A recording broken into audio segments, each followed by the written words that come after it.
there's a point to be. I think there's a point to be made here as well, especially given that Ibrahim mentioned the Soviets. I think a key feature of the communist period with regard to propaganda or PR, depending on your perspective, was insistence on women being used as, I was about to say poster boys, but poster girls, if we can term it that. A lot of you hear from older Afghans a lot of emphasis of girls in urban centers being school being made mandatory on them, which obviously, I mean, we've all grown up in countries where school is mandatory, but school under the Soviet occupation was more of an ideological brainwashing. Yeah, they're basically teaching them about exactly, and they used to. I think there was even a thing where sort of similar to the Hitler Youth, where they would take these kids out on trips or weekends or away and stuff. I was a member of that group. They tried to. There we go. Thank you for vindicating me, Senga. But yeah, so you had these sorts of things. So I think the fact that normal or rural or just standard Afghans would be very suspicious of any state-led initiatives to mandatorily enroll girls in schools. I think it makes perfect sense now that you mentioned, the Soviet Contra. Sangar, do you have any interesting stories from being part of the communist youth? Yes. The thing is, I attended school in Kabul as a kid only for a few years. I was really young, and what happened is I was a student in Lycée Dosti, which is a school in Kabul. It is now called Lycée Fatah. Now, since the takeover the Mujahideen in Kabul, they changed the name to Fatah. But before that, it was called Dosti because it refers to Dosti of Soviet Union and Afghanistan. And in that school, we as children, we were also not just school kids, we were also Peshahang. And Peshahang basically means pioneer. So we were also pioneers, and we would wear white blouses with a red scarf around our neck. And they would parade us everywhere. So when the Soviet troops were about to leave Afghanistan, they took us. I was, I think, 6 or 7. It was my first year in school in Afghanistan. They took us. I don't really remember. Was it the first or the second year? It's too long ago. Anyway, so they took us to this ground where there was a ceremony with Dr. Najib talking to Soviet troops, and there were journalists, and they were parading us as children there, for propaganda purposes.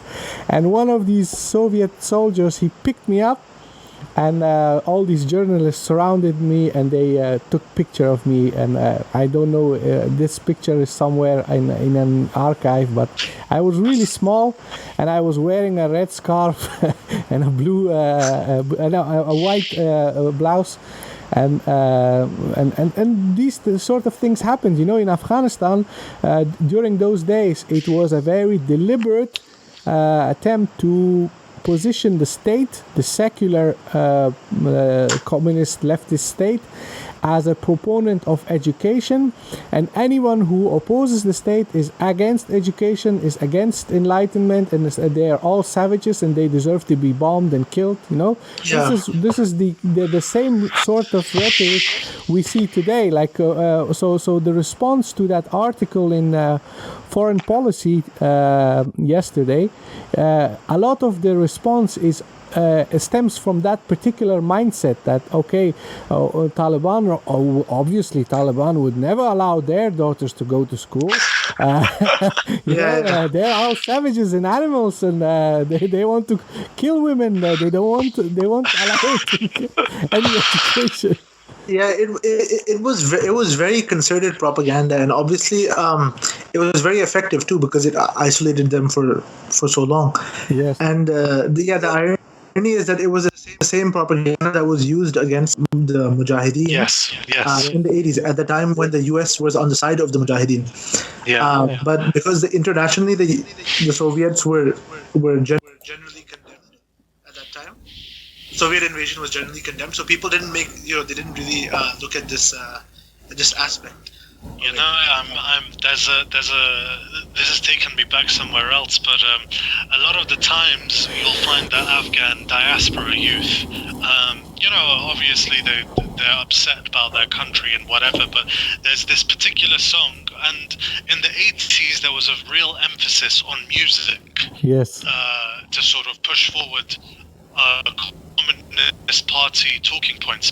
So one of these songs are a bunch of very young girls, probably in their late teens, wearing Afghan clothes, and they're singing a song in Pashto, and the lyrics are they're saying things along the lines of treachery, darkness, and ignorance. We want these things to be far away from our motherland, right? And if you're not attuned to listening to these things, you just think, this is just a standard song, a patriotic song, but in its context it makes a lot of sense. And in particular, they use the word tiara, which means darkness, and it fits in once again with the close-minded, medieval, religious, barbarians, whatever, and like you said, employed to maximum effect by those in the 80s against whom it was applied. These people now used it against the Taliban.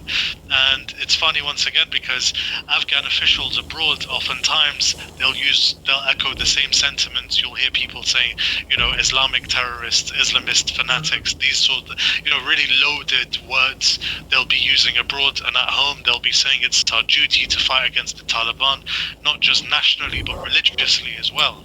Yeah. So there are definitely parallels. Yeah, and the thing is that this has also had an impact. For example,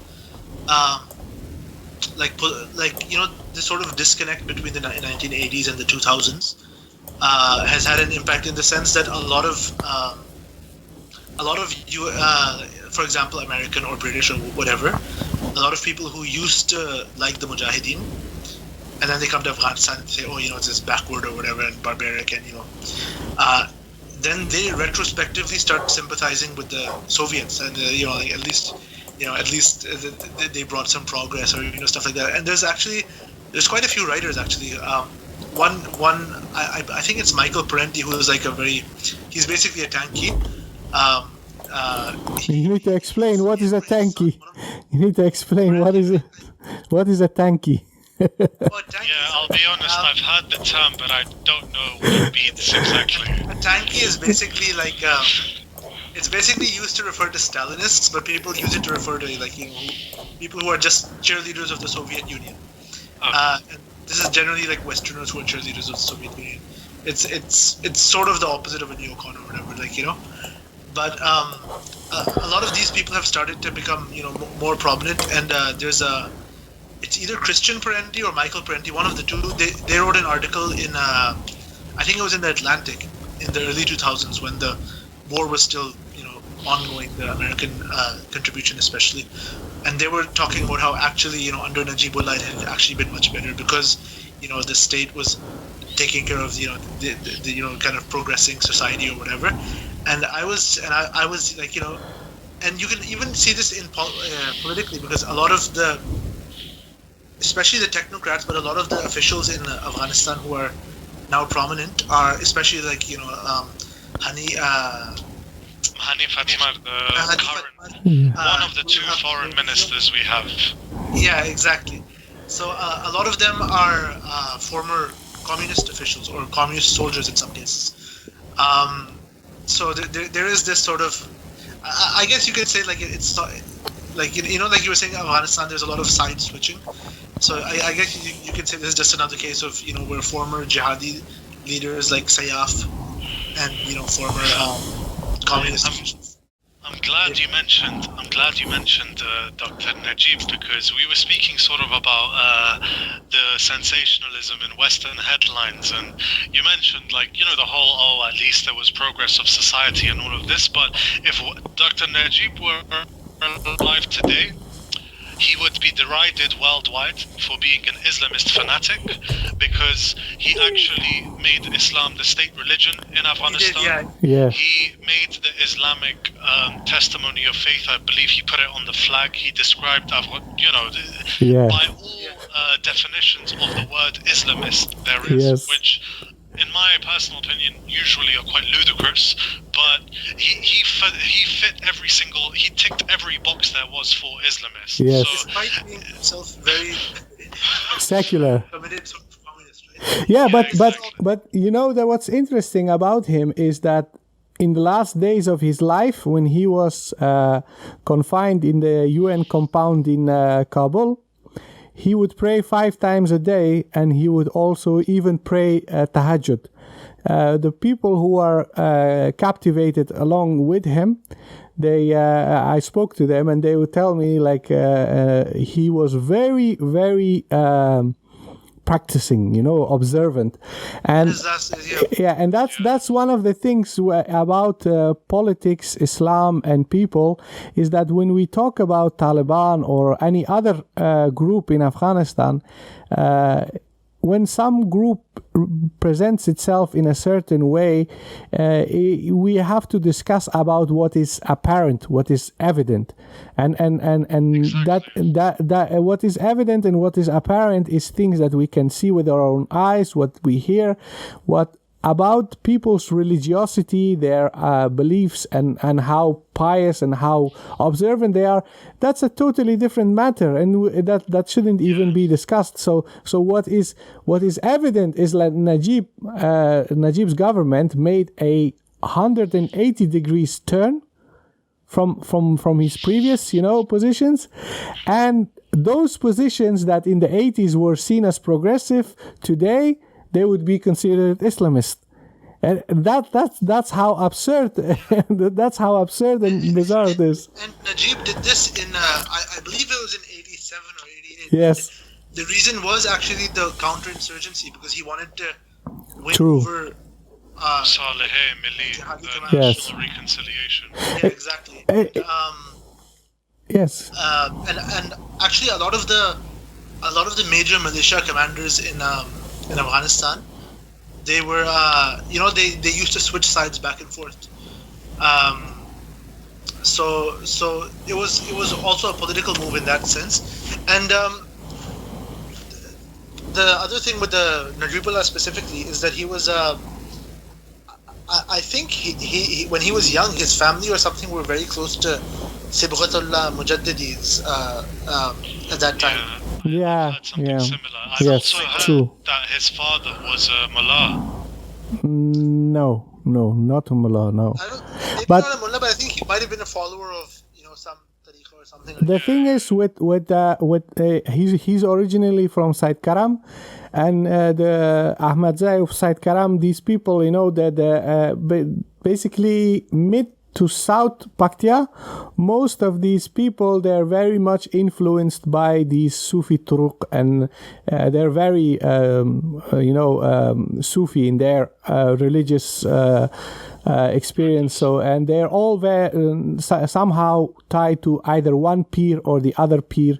So that was also his background. However, it's not like his father was a mullah or something, but yes, his family were very conservative people. And what also is important is that when you talk about Taliban and their religious outlook, is that being conservative and being against certain ideas like progress and whatever Western values, this is not something that is unique to Taliban. We have right now people in the current government who in their rhetoric, they're much more radical and conservative, compared to Taliban in certain aspects, and this is also relevant because when we talk about the peace agreement and a possible intra-Afghan negotiations, one of the important topics, and we've published this also in an article recently, I spoke to these 3 women's rights advocates, and they were saying basically the same thing, which I agree with, is that if we want a peace agreement with the Taliban and if we want to discuss politics, women's rights and educations, it's not something that is black and white, like people on the side of the government, they're all for progress and women's rights and education, and the people on the side of Taliban are not. That's not how it is. Like even in Afghanistan, people who are in power, some of them, they won't allow their daughters to go and study at the university. So there are people who are currently in power in Afghanistan, and if you ask them, do you have any female relatives who are attending schools and university, they will say obviously no. So the thing is that it's not just a politically ideology restricted just to Taliban, and that the opposite is totally fine with education and women's rights and minorities. It's not that simple.